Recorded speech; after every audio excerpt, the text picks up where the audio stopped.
அன்பான நண்பர்களே, நம்ம பார்த்தா ஒருத்தர் நம்ம உலகத்தில் நம்பணுங்க. சில இடங்களில் பார்த்திங்கன்னா நம்பிக்கையே நம்ப முடியாதவர்களெல்லாம் இருக்காங்க. கணவன் மனைவி நம்புறதில்ல, பிள்ளைகள் நம்புறதில்ல, ஒரு கவர்மெண்ட் இன்னொரு கவர்மெண்ட்டை நம்புறதில்ல, ஒரு நாடு இன்னொரு நாடு நம்புறதில்ல. சண்டை அடித்தடி நம்பிக்கை இல்லாதனால நிறைய காரியங்கள் உலகத்தில் ஏற்பட்டுக்கணும். இந்த மாதிரி காரியங்கள் ஆண்டவர் வருகிறதுக்கு முன்னாடி நடைபெறணும்னு சொல்லு லாலெஸ்னஸ். ஆனால் இயேசு கிறிஸ்து பற்றி நான் சொல்லணும். இயேசு கிறிஸ்து நம்பத்தக்கவர், உறுதி உள்ளவர்.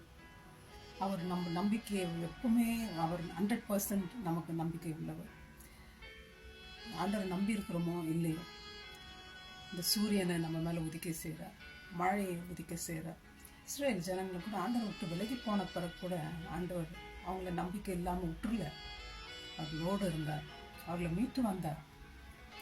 நமக்கும் பாவத்தில் வந்துட்டு ஆண்டவர் விட்டு தூரமாக இருந்த நம்ம கூட மீட்க ஆண்டவர் நமக்காக இந்த உலகத்துக்கு வந்தார். எவ்வளோ நம்பத்தக்க தேவன்.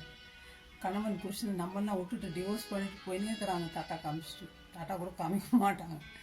ஆனால் இயேசு கிறிஸ்து அப்படி இல்லைங்க. யோவான் ஒரு தரிசனம் காண்றார். பரலோகத்தில் வானம் திறக்கப்பட்டிருக்கு, ஒரு குதிரையின் மேலே நம்பத்தக்கவர், உண்மை உள்ளவர் என்ற வாக்குதத்தின் வசனம் பொறுத்தது. ஆகவே நம்பத்தக்க ஒரே ஒரு மனுஷன் உலகத்தில் யாருன்னு பார்த்தா இயேசு கிறிஸ்து. கைவிடாத தேவன். அவருடைய பரிசுத்தை பார்த்தா அவர் மாதிரி பாவம் இல்லாத ஆள் கிடையாது.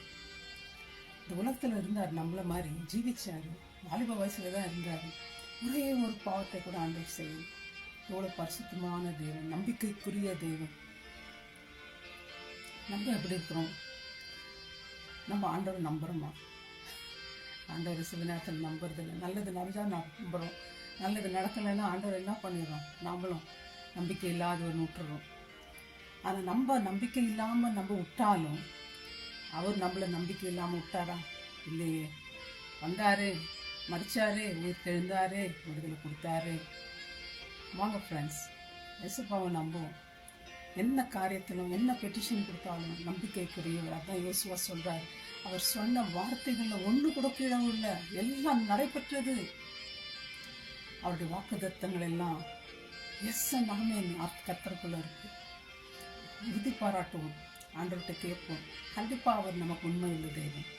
பொய் சொல்ல அவர் மனுஷன் அல்ல, மனமாற மனுபுத்திரனும் அல்ல. வாங்க இயேசுப்பாவை நம்புவோம், அதிசயங்களை காண்போம். May God bless you, my friends. Thank you. Bye-bye.